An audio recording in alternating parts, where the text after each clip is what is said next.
Saudara, pemerintah pastikan hadir menangani korban demonstrasi yang 10 diantaranya meninggal dunia. Apa yang sudah dilakukan dan bagaimana memastikan pengusutan kasus ini transparan? Kita ulas bersama Ketua Komnas HAM Anies Hidayah. Selamat pagi Mbak Anies. Selamat pagi. Selain itu juga ada anggota Kompolnas Yusuf Warsim. Selamat pagi Mas Yusuf. Selamat pagi. Dan juga Ketua Umum Yayasan Lembaga Bantuan Hukum Indonesia Muhammad Isnur. Selamat pagi Mas Isnur. Selamat pagi Mas Mario, Pak Yusuf, Mbak Anies. Selamat pagi. Bapak Ibu, terima kasih sudah bergabung di Dialog Sapa Indonesia Pagi pada hari ini. Saya ke Mbak Anies terlebih dahulu. Mbak Anies, kemarin Komnas HAM akhirnya menggelar konferensi pers terkait dengan kejadian yang terjadi beberapa hari ini terkait dengan demonstrasi tersebut. Apa sebenarnya yang ingin disampaikan? Ada 10 orang yang meninggal. Update-nya seperti apa, Mbak?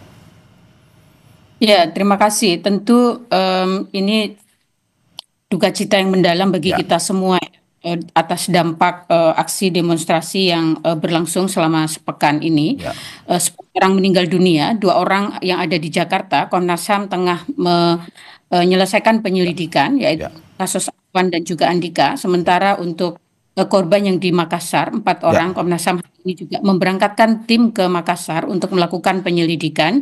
Dan untuk korban-korban yang lain kami sedang menyiapkan untuk juga melakukan penyelidikan. Jadi kami menaruh atensi yang sangat serius untuk melakukan penyelidikan, terutama terhadap para korban yang meninggal dunia. Terhadap Afwan misalnya Komnas HAM sudah meminta keterangan terhadap terduga pelaku, kemudian memeriksa. Hari ini kami akan melakukan reka ulang dan uji coba rantis, termasuk memeriksa CCTV di sepanjang jalan di mana TKP gitu ya, atau kejadian perkara itu terjadi, dan akan meminta keterangan juga dari rumah sakit, dokter yang melakukan pemeriksaan gitu. Jadi upaya-upaya itu terus kami lakukan untuk memastikan adanya akses atas keadilan bagi para korban dan bagaimana proses penegakan hukum yang akuntabel, transparan dan berkeadilan ini juga berjalan dengan baik. Dan tentu kami juga melakukan koordinasi dengan organisasi masyarakat sipil. Kemarin kami juga mengundang kawan-kawan CSO, Mas Isnur juga hadir gitu ya, untuk memberikan masukan kepada Komnas HAM langkah-langkah seperti apa yang diperlukan untuk merespon secara cepat, tepat dan strategis situasi yang terjadi gitu. Mbak Anies, kalau kita lihat lebih detail lagi, itu yang korban meninggal. Kalau yang korban luka, benarkah sampai ratusan orang atau dari data Komnas HAM seperti apa? Betul, kami juga melakukan identifikasi ke sejumlah rumah sakit. Sejauh ini identifikasi kami di Jakarta, kemudian di Solo, di Bandung, dan juga di Jogja. Ada sejumlah data yang sudah kami dapatkan, sebagian dirawat inap, sebagian rawat jalan, tetapi juga penting kami identifikasi luka yang dialami oleh para peserta aksi ini karena apa? Apakah karena kekerasan oleh aparat atau karena sebab lain, ini juga sedang kami identifikasi. Sementara untuk 17 wilayah lain kami juga masih terus koordinasikan, komunikasikan, terutama dengan CSO dan juga berbagai pihak gitu ya, untuk mendapatkan informasi yang memadai. Kami juga mendorong pemerintah menyediakan pemulihan yang cukup gitu ya. Bagaimana memastikan mereka yang sedang dirawat, baik itu rawat jalan maupun rawat inap, ini juga difasilitasi dengan difasilitasi oleh pemerintah gitu ya, sehingga para korban keluarganya itu tidak kemudian mengalami kebingungan ketika mereka juga harus menanggung biaya gitu atas apa yang terjadi.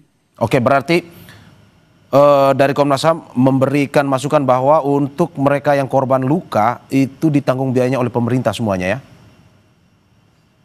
Kami mendorong mestinya negara hadir untuk memastikan pemulihan itu dilakukan oleh negara. Oleh pemerintah. Oke, Mbak Anies, terakhir sebelum saya ke Mas Yusuf, masih diidentifikasi sampai saat ini, tetapi dari temuan terakhir oleh Komnas HAM, apakah betul mayoritas baik yang meninggal maupun luka itu adalah akibat tindakan kekerasan oleh aparat keamanan, benar? Ada indikasi kuat ke arah sana. Oke, ada indikasi kuat ke arah sana. Saya ke Mas Yusuf. Mas Yusuf, bagaimana Kompolnas melihat hal ini? Bahwa temuan dari Komnas HAM, ada yang meninggal pun juga yang luka sampai ratusan. Ada indikasi kuat ini adalah kekerasan yang dilakukan oleh aparat keamanan. Dari Kompolnas melihat hal ini seperti apa? Ya, terima kasih. Jadi saya mohon maaf nanti tidak bisa sampai usai. Saya hanya bisa sampai 07.55. Jadi pertama kami dari Kompolnas menjalankan pengawasan terkait dengan adanya korban dalam setiap penanganan unjuk rasa apabila itu ada hal-hal yang menyebabkan bentrok yang itu di dalamnya dipastikan ada pelanggaran hukum, anarkisme, itu menimbulkan korban. Nah, tentu korban juga sebenarnya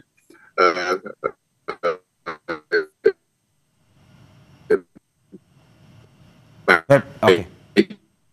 Pak Yusuf, Anda bisa mendengar suara saya, Pak Yusuf? Menjalankan tugas unjuk rasa atau demonstrasi. Iya, dengar ya. Oke. Seperti ada permasalahan komunikasi. Nah, tentu terkait dengan Oke, Pak Yusuf sudah bisa. Oke. Boleh diulang penjelasannya, Pak Yusuf, karena sempat terbatas tadi.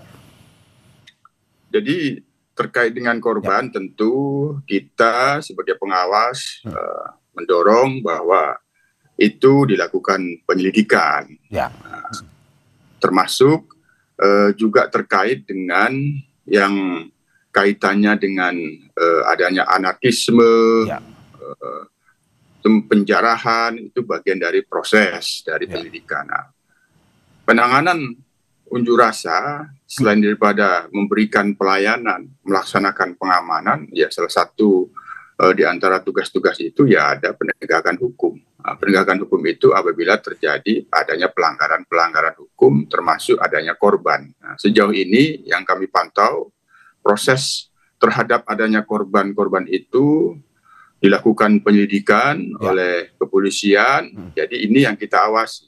Ini yang kita awasi oleh Kompolnas, bagaimana proses penyelidikan itu dilakukan profesional dan yang paling utama transparan dan akuntabel. Nah, siapapun yang kaitannya dengan korban, ya kita memastikan mereka mendapatkan keadilan. Itu Mas Yusuf, tetapi kalau dari saat ini sampai saat ini, dari identifikasi yang mungkin juga dilakukan oleh Kompolnas, apakah memang ada temuan indikasi seperti yang disampaikan oleh Komnas HAM tadi atau bagaimana? Bahwa mungkin saja ada aparat kekerasan yang dilakukan oleh aparat sehingga menyebabkan ratusan orang luka dan juga ada 10 yang meninggal ini? Ya, proses penyelidikannya kan komprehensif. Tidak berdiri sendiri. Kompolnas sendiri di dalam mengawasi proses ini tentu melakukan pengawasan secara komprehensif, melihat tahapan-tahapan. Nah, bentrok itu tidak dipungkiri ketika dilakukan pendekatannya itu sudah masuk pendekatan penggunaan kekuatan. Nah, mengapa dilakukan penggunaan kekuatan? Tentu ada tahapan-tahapannya. Itu biasanya kalau sudah masuk ke situasi zona merah, di dalamnya ada pelanggaran hukum, ada anarkisme. Nah, hanya persoalannya, apakah tahapan yang dimaksud merah itu, misal seperti di Jakarta, di Jawa Tengah, di Makassar, ataupun di DIY, itu sudah masuk kategori yang dimaksud di dalam tahapan zona merah, sehingga diturunkanlah PHH. Pasukan huru hara yang itu biasanya dilakukan oleh BRIMOB. Nah, apakah itu sudah masuk ke situ? Nah, itu tentu bagian dari hal yang kami pantau dan kami evaluasi. Kemudian ketika terjadi adanya pelanggaran, pelanggaran itu kan tidak satu pihak, tapi semua pihak-pihak yang melakukan pelanggaran itu harus diproses. Nah, sesuai dengan arahan Presiden khusus terkait dengan penjarahan dan anarkisme juga itu diarahkan tindakan tegas. Tentu tindakan tegas yang dimaksud ini terkait dengan negara hukum. Proses hukum dilaksanakan, adanya korban diberikan pemulihan, dan bagaimana terjadinya korban itu ya dilakukan proses penyelidikan. Itu yang menjadi perhatian kami sebagai pengawas, memastikan bagaimana proses penanganan itu bisa menimbulkan korban, dan korban itu dipulihkan, dan itu dilakukan penyelidikan hingga tuntas, transparan, dan akuntabel. Itu yang kami lakukan. Mas Yusuf, apakah memang selama demonstrasi yang berlangsung ini dari pihak Kompolnas juga memberikan masukan-masukan? Karena kan setiap hari juga muncul berita, misalkan ada korban jatuh di sini ataupun juga ada kejadian seperti ini. Apakah juga dari Kompolnas juga memberikan evaluasi ataupun masukan setiap harinya ketika dalam menangani aparat dalam menangani demonstrasi tersebut untuk melakukan sesuai dengan aturan yang berlaku? Ya, untuk saat ini dan ke Ya. depan tentu kita tetap mendorong Polri tidak ragu-ragu di dalam menjalankan tugas kepolisiannya, menjaga keamanan dan ketertiban masyarakat, pulihkan menjadi kondusif. Yang kedua, melakukan perlindungan, pengayoman, dan pelayanan masyarakat. Baru yang ketiga, penegakan hukum. Itu tetap dilaksanakan. Yang kedua, tentu dampak daripada terjadinya bentrok yang menimbulkan korban, adanya juga anarkisme dan penjarahan, yaitu tetap diproses. Nah, itu yang kita pastikan tidak menimbulkan sangka-wasangka seolah-olah itu nanti ada perlindungan kepada katakanlah oknum yang melakukan pelanggaran. Jadi itu tetap diproses. Begitu juga dari pihak masyarakat yang itu memang ada bukti-bukti melakukan pelanggaran, itu diproses. Nah, ditangkap, tentu penangkapannya harus. Oke, saya ke Mas Isnur. Oke, Pak Yusuf. Memang ini. Oke, Pak Yusuf, saya ke Mas Isnur. Mas Isnur, bagaimana Anda melihat ini evaluasi dari YLBHI sendiri terkait dengan ini demonstrasi yang berlangsung beberapa hari ini? Apakah mungkin juga YLBHI menerima laporan-laporan terkait dengan kekerasan yang dilakukan oleh aparat atau seperti apa sebenarnya? Ya, Mas Mario dan teman-teman semua. Pertama, YLBHI dan LBH Indonesia itu membuka posko. Di Jakarta juga bersama tim advokasi untuk demokrasi. Kami membuka hotline pengaduan, termasuk juga bersama Kontras mengumpulkan data-data orang hilang. Dari data yang didapat ada sekitar 3.337 orang ditangkap selama aksi sejak tanggal 25. Berapa Mas? 3.000? Sorry. 3.337 itu masa aksi ditangkap. Sebagian besar masa aksi itu ditangkap tanpa kesalahan, tanpa dasar hukum. Jadi bahkan ada yang lagi sedang jalan, sedang berangkat kerja, mau ke tempat aksi baru mau mulai, itu ditangkap. Jadi banyak penangkapan yang tidak berdasar hukum. Apa alasannya nggak jelas gitu. Itu yang kami dapat pengaduan. Kemudian ada 1.042 masa aksi yang luka-luka dan dilarikan ke rumah sakit. Itu berdasarkan pengaduan dan pemantauan kami. Jadi memang ini kekerasan dan pelanggarannya berskala masif, berskala luas. Kami menemukan setidaknya di 17 kota. Itu terjadi hal seperti itu. Dan itu pola yang sama, Mas. Jadi bukan karena oknum di sini, enggak, dia serentak sama di seluruh wilayah. Makanya kami meminta Komnas HAM melakukan penyelidikan pro justisia untuk ini, karena ini terjadi sesuatu yang meluas dan sistematis gitu.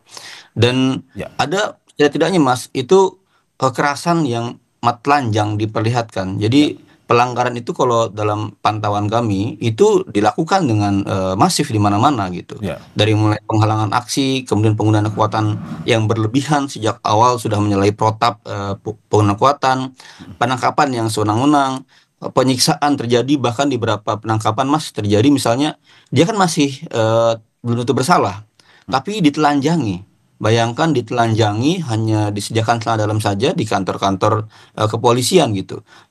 Disuruh jalan merangkak gitu-gitu, itu ada di sana. Dan kami sebagai advokat, sebagai pelaksana bantuan hukum, itu dihalang-halangi. Ada setidaknya di beberapa titik di mana kami nggak bisa masuk. Di Jogja, di Semarang, di Jakarta, di Bali, di Bandung, Medan, itu kami nggak bisa masuk untuk mendampingi mereka gitu. Bahkan juga dalam pantauan kami, teman-teman jurnalis yang bertugas juga mengalami kekerasan. Mas Isnur, saya tahan sebentar karena Pak Yusuf ini akan meninggalkan dialog ini di pukul 7.55. Dari data yang Mas Isnur sampaikan, saya ingin bertanya kepada Mas Yusuf. Mas Yusuf, bagaimana Anda melihat bahwa seperti yang disampaikan tadi, ada masyarakat yang tidak tahu apa-apa, bukan pendemo, bukan pun orang yang ikut berunjuk rasa di situ, tetapi ditangkap. Terus yang kedua juga ada kekerasan yang dilakukan. Tanggapan dari Kompolnas sendiri, apakah Kompolnas juga sudah mendapatkan informasi seperti ini atau bagaimana? Ya, itu ada keluhan-keluhan seperti itu, yang itu sudah kita catat, termasuk apa yang disampaikan oleh Mas Isnur tadi. Ada di beberapa wilayah memang ada, dan itu kami lakukan pemantauan, meminta klarifikasi, dan memang ini terkait dengan proses hukum untuk memastikan apakah yang dilakukan apakah yang dilakukan yang masih dalam adanya kegiatan unjuk rasa itu terkait dengan pengerusakan, anarkisme dan penjarahan. Nah, kami sudah cek, sudah banyak yang dibebaskan, hitungan dalam 1 kali 24 jam, yang itu tidak, katakanlah misal dari 300 yang diamankan 1 kali 24 jam setelah diperiksa semuanya bersih, sisa 60 itu ada gitu. Jadi tentu inilah yang menjadi bagian dari pengawasan Kompolnas. Proses bagaimana melakukan proses hukum yang dilakukan itu yang kita terus pastikan tidak ada hal-hal yang tidak sesuai dengan SOP. Itu. Yang kedua tadi terkait dengan protap, nah itu bagian dari apa yang kami maksud, penanganan unjuk rasa dari pelayanan, pengamanan, dan proses penegakan hukum apabila terjadi pelanggaran itu bagian dari yang kami lakukan evaluasi, apakah di situ ada hal-hal yang tidak sesuai dengan SOP, misalnya belum saatnya yang dikatakan zona merah sehingga digunakan kekuatan pasukan huru-hara, apakah sudah ada, itu bagian yang kita nilai, Mas Mari. Oke, Mas Yusuf. Sementara itu saya tidak bisa mempersamakan. Saya sebelum saya melanjutkan, ya kita terima kasih kepada anggota Kompolnas Yusuf Warsim yang sudah bergabung bersama kita di Dialog Sapa Indonesia Pagi pada hari ini. Untuk Mbak Anies dan juga Mas Isnur, kita tahan sebentar karena akan kita lanjut di segmen berikut. Saudara jangan kemana-mana, saksikan jeda berikut. Terima kasih Pak Yusuf.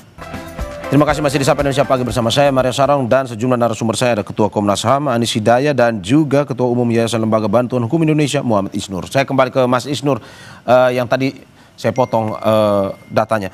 Mas Isnur bisa lanjutkan. Oke, ada yang di 3.000 yang ditahan karena tidak melakukan apa-apa tadi seperti yang disampaikan, pun juga ada yang luka-luka. Apalagi Mas yang ingin Anda sampaikan?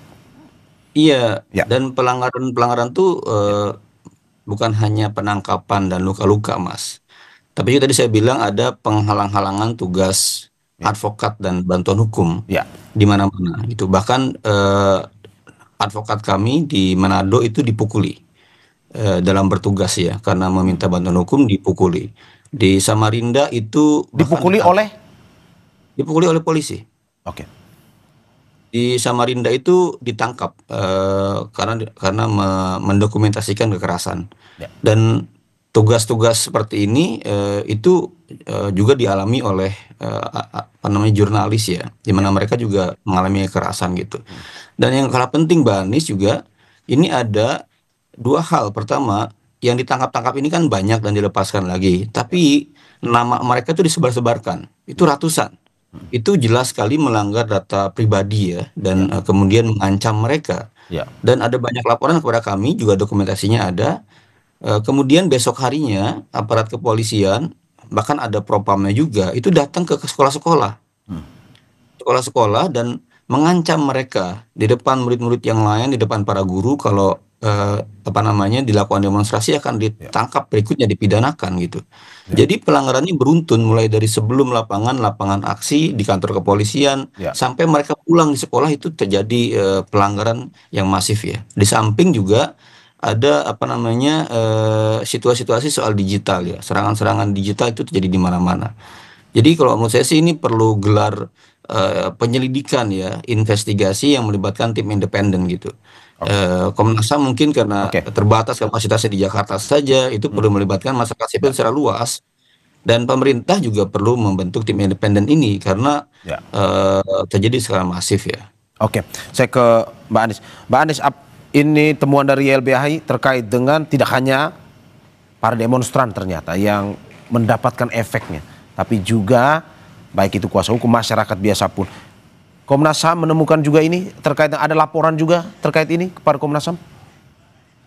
Iya, kami kan hampir setiap hari juga melakukan koordinasi dengan organisasi masyarakat sipil ya, termasuk LBHI seluruh Indonesia, di mana mereka melaporkan adanya penghalang-halangan ketika mau melakukan pendampingan terhadap massa demonstrasi yang ditangkap. Di Medan itu juga kami lakukan, kemudian di Jakarta kami koordinasi intensif gitu ya, teman-teman tidak memiliki akses. Ya.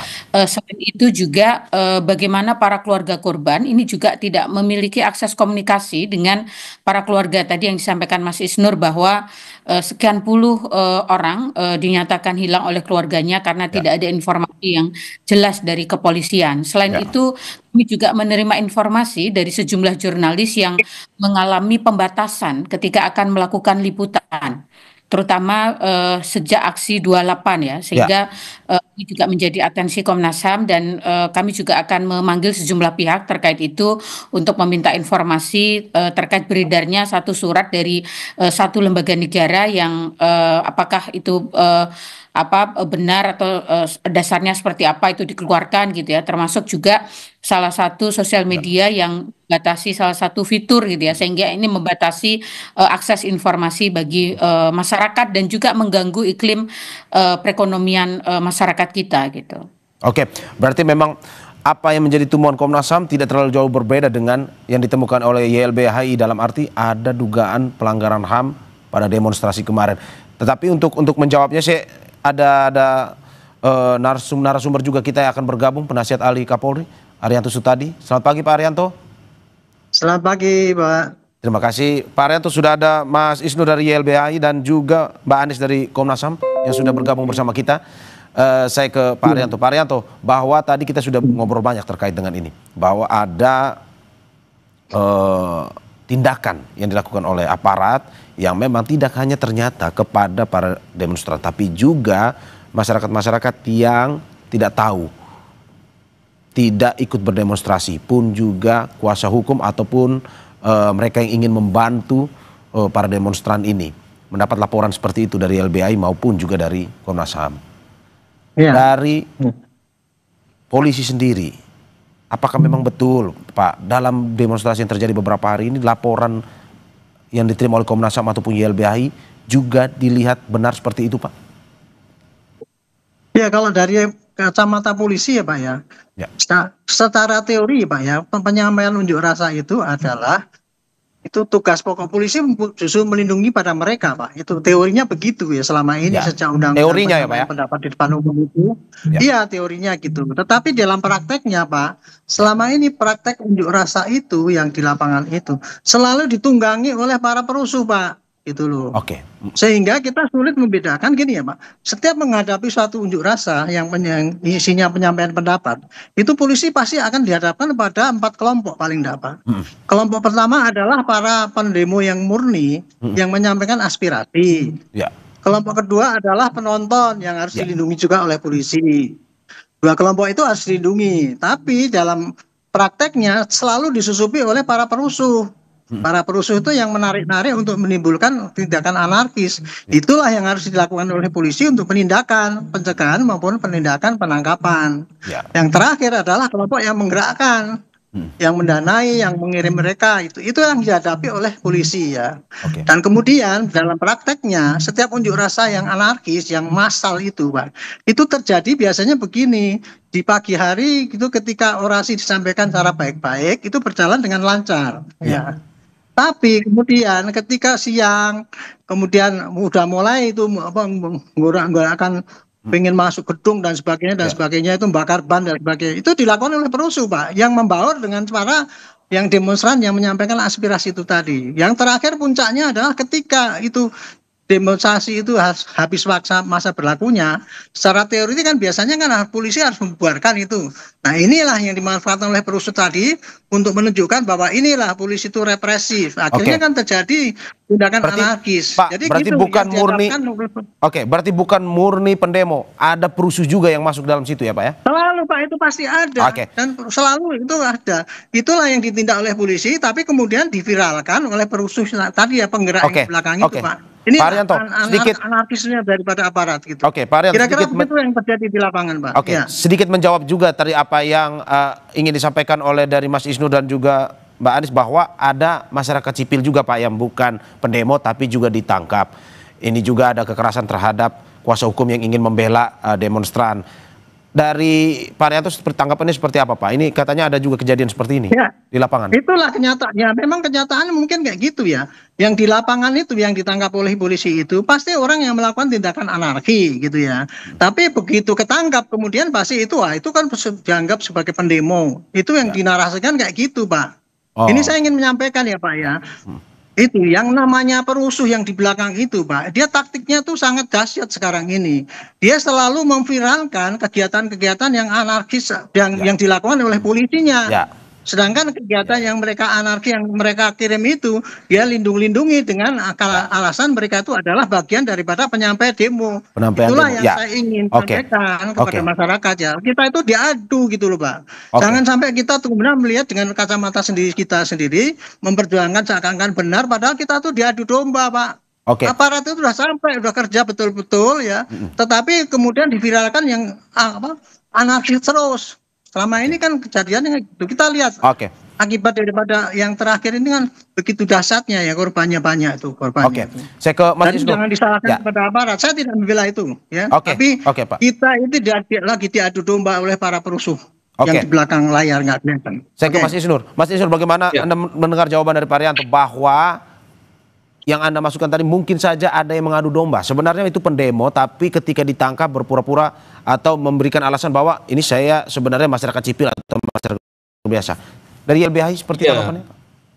Bahkan tadi saya bilang penangkapan itu terjadi itu sebelum ada demo. Bayangkan, orang ditangkap di stasiun. Apa urusannya ditangkap di stasiun?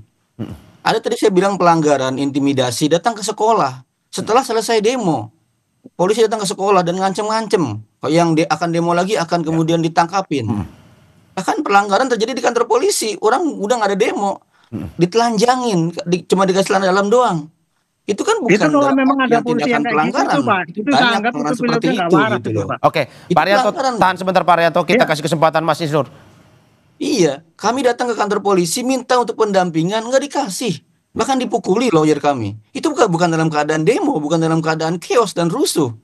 Itu banyak banget Pak. Dan Bapak nggak bisa memungkiri, itu ribuan orang mengalami seperti itu. Dalam artian apa? Kepolisian ini kan diatur. Jangan sampai terpancing, jangan sampai arogan. Bahkan ada banyak video yang kami dapatkan ya. Orang sudah terkapar, orang sudah tertembak bahkan. Masih dipukul juga gitu. Jadi dalam artian ini ada problem yang sangat besar di pengetahuan, pemahaman, kesabaran, psikologi dari aparat yang melakukan. Memandang demonstran seperti orang yang harus diselesaikan dan dihabisi. Dan saya kritik juga, itu kan peraturan Undang-Undang 98, itu kan nggak ada aturan jamnya, tapi kemudian ada aturan Prakapolri yang mengatur sendiri soal jam aksi. Ini kan lucu, udah undang-undang dibatasi oleh Prakapolri yang mengatur. Jadi seolah-olah jadi ada legitimasi yang menurut kami tidak legitimate soal itu. Mas. Saya ke Pak Arianto lagi. Pak Arianto, bagaimana Anda menanggapi bahwa itu tadi ya, penafsiran undang-undang itu aja sudah beda kita antara ahli hukum ya. Di dalam undang-undang penyampaian pendapat di muka umum itu ya, itu jelas disampaikan itu ya, menyampaikan kebebasan berpendapat itu hak asasi manusia dan itu dilindungi. Oleh karena itulah doktrin dari polisi itu ketika mengamankan itu adalah tugas pokoknya mengamankan mereka. Tetapi di dalam undang-undang nomor tahun 98 itu pun dibatasi Pak. Demo itu harus mempertimbangkan ya, satu, persatuan, etika, tidak merusak lingkungan dan sebagainya. Dan dibatasi juga tidak boleh di lokasi-lokasi misalkan di ibadah di mana. Jamnya juga di bawah jam 6 sampai di bawah di atas Pak. Di undang-undang nggak ada soal jam Pak. Oke lah kayak gitu ya. Kenapa kita malam itu nggak boleh Pak? Karena kenyataannya setelah malam itu terjadi kayak gitu ya. Ini dalam rangka kita itu mengamankan untuk melindungi orang-orang yang melaksanakan demo dengan baik dan tidak memberikan kesempatan pada anarkisme itu. Itulah kita atur seperti itu, Pak, gitu. Tapi kemudian kan ini kan dianggap sebagai membatasi kebebasan berpendapat gitu. Sedangkan pada pihak anarkis Pak ya, yang kemudian selalu yang namanya anarkis itu Pak, itu kalau ketangkap pasti mengatasnamakan bahwa saya itu menyampaikan pendapat di muka umum, kebebasan dilindungi. Itulah sekarang tepuk tangan itu Pak para perusuh itu Pak. Kalau Bapak itu ikut bantu-bantu dengan cara gitu, dan kemudian selalu aparat itu disalahkan itu. Saya termasuk polisi yang lama udah bertugas Pak, dan saya termasuk idealis, saya nggak suka dengan tindakan anarkis. Tapi kalau yang Bapak saya diceritakan itu tadi, bahwa ada polisi menangkap di stasiun dan sebagainya, kemudian mengajar dan buktinya banyak sekali. Ya memang gitu Pak, itu yang diviralkan oleh para perusuh itu tadi Pak. Gitu. Itu saya bukan bela-bela itu polisi yang jelek, memang ada di lapangan. Tapi tidak semua polisi kayak gitu Pak. Gitu. Saya ke Mbak Anies. Mbak Anies, ini terkait dengan adu domba pun juga tadi apa yang disampaikan benar, apakah memang ini ada yang sebelum demo tiba-tiba ditangkap di stasiun misalkan? Dari laporan Komnas HAM sendiri, temuan Komnas HAM sendiri, apakah betul ada yang seperti itu atau bagaimana? Atau ini hanya provokatif adu domba sebenarnya? Betul, karena kami juga menghimpun data di sejumlah kantor kepolisian, di mana kami menemukan yang ditangkap itu orang yang melewati lokasi demo gitu ya, mau belanja dan sebagainya.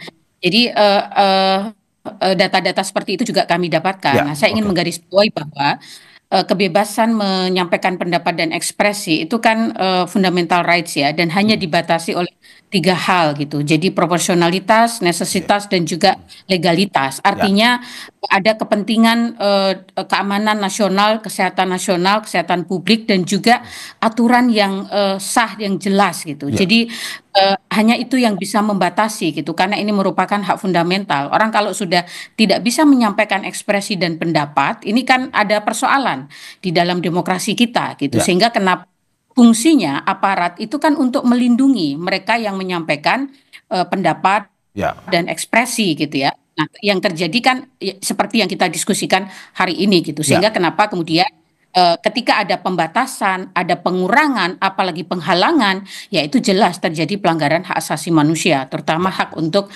menyampaikan pendapat dan ekspresi gitu.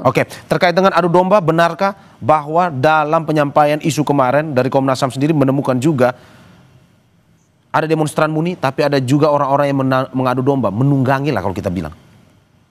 Kalau soal kenapa masyarakat menyampaikan aksi, itu kan ada persoalan, ada kekecewaan, ada keprihatinan gitu ya, baik dari aspek ekonomi, sosial maupun politik gitu ya. Nah, itu sebenarnya akar masalah itu yang harus dijawab, tetapi soal-soal yang lain tentu itu tugas aparat keamanan untuk mengidentifikasi, tetapi tentu kami tidak bisa mentoleransi terkait dengan persekusi, penjarahan gitu. Tetapi yang ingin kami dorong adalah negara menjamin ketika masyarakat menyampaikan aspirasinya untuk menyampaikan pendapat dan ekspresi di ruang publik gitu. Mbak Anies, sebelum saya ke Mas Isnur dan juga Pak Arianto, apa ini kita masih belum tahu kapan demo ini akan berakhir, penyampaian pendapat ini kapan akan berakhir. Tapi ke depan apa yang ingin disampaikan oleh Komnas HAM?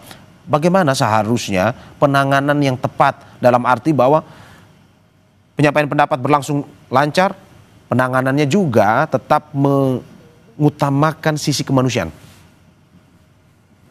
Ya, dalam berbagai kesempatan termasuk dalam aksi sepekan, Komnas HAM menyampaikan agar aparat keamanan itu menghindari penggunaan pendekatan kekerasan dan bagaimana tetap berpedoman pada prinsip-prinsip hak asasi manusia, termasuk bagaimana menyikapi masa demonstrasi yang itu anak-anak misalnya, karena di dalam instrumen hak asasi manusia internasional, terutama tentang pelindungan anak, anak itu juga punya hak untuk menyampaikan pendapat dan ekspresi, karena mereka merupakan kelompok rentan, maka ketika mereka menyampaikan pendapat dan ekspresi, dibutuhkan perlindungan negara yang lebih gitu, bukan justru sebaliknya mereka kemudian ditangkap, ditahan sewenang-wenang gitu. Ini kan yang terjadi dalam sepekan terakhir gitu. Jadi saya kira kita menghimbau aparat untuk bekerja secara profesional, akuntabel dan transparan, mengedepankan prinsip-prinsip hak asasi manusia, dan tentu kita terus mendorong agar masyarakat dalam menyampaikan pendapat dan ekspresi itu dilakukan secara damai dan tidak menggunakan cara-cara kekerasan. Pun juga dengan media sosial yang kemarin juga menjadi kritik dari Komnas HAM, ya pada akhirnya harus tetap dibebaskan ya. Orang menyampaikan pendapat di media sosial dan segala live maupun juga penyampaian pendapat tersebut ya. Betul, karena itu kan bagian dari hak atas informasi yang artinya juga dilindungi ruang digital sebagai bagian dari ruang publik. Saya ke Mas Isnur. Ya. Apa yang Anda ingin sampaikan terkait dengan penanganan yang lebih yang Pak Arianto bilang gini, antara kepolisian dan tugas menjaga dan kemudian penting untuk berkomunikasi dengan massa aksi. Kalau kemudian ada penyusup, ada orang-orang yang memprovokasi, memancing, itu bisa diatur mekanismenya. Bagaimana mengeliminir orang-orang ini. Dalam banyak kasus Pak Arianto, justru yang di tengah dalam banyak video dan di tengah-tengah masa aksi, justru ada aparat yang tak berseragam yang memprovokasi. Di dalam banyak video bahkan yang berseragam ikut melempar-lempar juga. Jadi penting sebenarnya ini diperlukan evaluasi menyeluruh buat kepolisian dalam mengawal aksi gitu. Misalnya gini, Brimob itu kan dalam konteks peraturan Kapolri itu kan dia sudah ganti. Kalau sudah dalam keadaan chaos, dalam banyak aksi, Brimob sejak awal sudah mengawal aksi. Itu sudah menyalahi SOP. Di undang-undang misalnya, kalau ada pemberitahuan aksi wajib diberikan tanda terima. Ini sejak awal ditolak tanda terimanya. Jadi ada banyak hal ya, dan ini bukan hanya saat aksi hari ini aja, Mas Mario, dalam hal sejak tanggal 25. LBH mendampingi aksi itu sangat sering, setiap hari. Dari mulai tahun 70-80-an, akan ada demonstrasi ke depan sepanjang hari. Dan pelanggaran bukan hanya saat-saat hari ini, di minggu ini. Tapi juga pelanggaran di aksi-aksi yang lain, aksi May Day, aksi reformasi di korupsi 2019, 2020, itu terjadi yang berulang-ulang. Dan kami sudah memberikan masukan, Pak Arianto. Kami bertemu dengan Pak Wakapolri, dengan Pak Kadifropam, Pak Irwasum, memberikan masukan agar apa? Pertama, minimal standar yang dimiliki ya, ada perkap soal implementasi standar hak asasi manusia. Itu di sana aparat tidak boleh terpancing, tidak boleh arogan, tidak boleh sampai memukul gitu. Nah ini coba tolong laksanakan dulu aja itu peraturan Kapolri soal standar implementasi HAM, ya kan? Soal bagaimana langkah 1, 2, 3, 4, 5, 6 itu dipakai tahapannya. Itu dipakai dulu aja. Ini kadang-kadang kita lagi aksi May Day, Mas Mario. Ini lagi damai, teman-teman lagi nyanyi-nyanyi aksi-aksi. Tiba-tiba langsung datang water cannon dibubarkan gitu. Itu banyak hal di lapangan temuan kami yang sudah kami berikan kepada banyak hal yang masih menjadi kritik ya Mas Isnur. Saya ke Pak Arianto. Pak Arianto, bagaimana dari kepolisian sendiri selain pengamanan lebih humanis, tapi juga untuk korban yang meninggal kita turut berduka semua, bahwa dari polisian aktif dan juga bisa mengusut tuntas para pelaku yang akhirnya menyebabkan jatuhnya korban meninggal ini. Enggak, saya akan menjawab yang tadi itu Pak ya. Saya hanya menyampaikan begini Pak, tolong ya sekarang ini dibedakan antara, ini kasus yang terjadi di lapangan itu adalah antara penyampaian pendapat. Ya, penyampaian pendapat hak daripada orang siapapun untuk menyampaikan pendapat yang harus dilindungi oleh undang-undang. Dan disitulah polisi sudah bertugas yang sejak dari dulu itu. Karena saya juga merancang perkapnya itu. Tugas pokok polisi adalah melindungi mereka. Tetapi yang terjadi sekarang ini adalah harus dibedakan Pak antara tindakan anarkis ya. Dengan tindakan penyampaian pendapat yang dilakukan oleh polisi selama ini, apalagi kemarin diperintahkan oleh Pak Presiden itu, tangkap tindakan anarkis itu ya sesuai dengan hukum. Itulah yang dilakukan oleh polisi sekarang ini ya. Adapun terjadi di sana di lapangan itu terjadi ekses, misalkan itu tadi kan dikasihkan contoh-contoh masih ada itu tindakan yang seperti orang kita lagi demo ditangkap dan sebagainya itu ya. Sepanjang pengamatan saya ya Pak ya, polisi itu ya memang tidak semua baik Pak, tetapi tidak semua brutal kayak gitu Pak. Itu yang saya yang tidak agak sedikit miris ya, karena itu olah daripada para perusuh itu Pak, dia memframing seakan-akan gitu Pak, tindakan polisi itu semua brutal sehingga semua rencana dia itu untuk menimbulkan kekacauan itu tidak direspon oleh polisi. Pak Arianto. Gitu. Ini tapi evaluasi. Itu dia mengatakan tadi Pak. Ini evaluasi ke depan. Anak-anak kecil kok ditangkapin itu Pak. Itu anak-anak yang kecil itu contoh kemarin di Kalimantan itu kan ditangkap karena apa? Dia suruh bakar, suruh ini. Masa itu menyampaikan pendapat? Itulah keadaan yang sebenarnya di lapangan dari kacamata saya gitu Pak. Jadi saya intinya gini Pak, kita jangan sampai diadu domba oleh provokator yang belakang layar itu, sehingga kita sini gontok-gontokan sendiri. Pak, ini kita harapkan evaluasi yang terbaik dalam arti bahwa ya penyampaian pendapat perlu dilakukan, tetapi korban tidak perlu lagi ada yang jatuh ke depan ini, terutama ya masyarakat kita yang ingin menyuarakan aspirasi tersebut. Korbannya kan terima kasih. Pak, itu masyarakat polisinya juga banyak, masyarakat juga banyak itu. Dan kita turut belasungkawa juga kepada korban yang baik dari masyarakat sipil maupun juga dari pihak kepolisian. Terima kasih Pak Arianto atas apa yang disampaikan. Terima kasih Mas Isnur atas apa yang disampaikan dan juga Mbak Anies.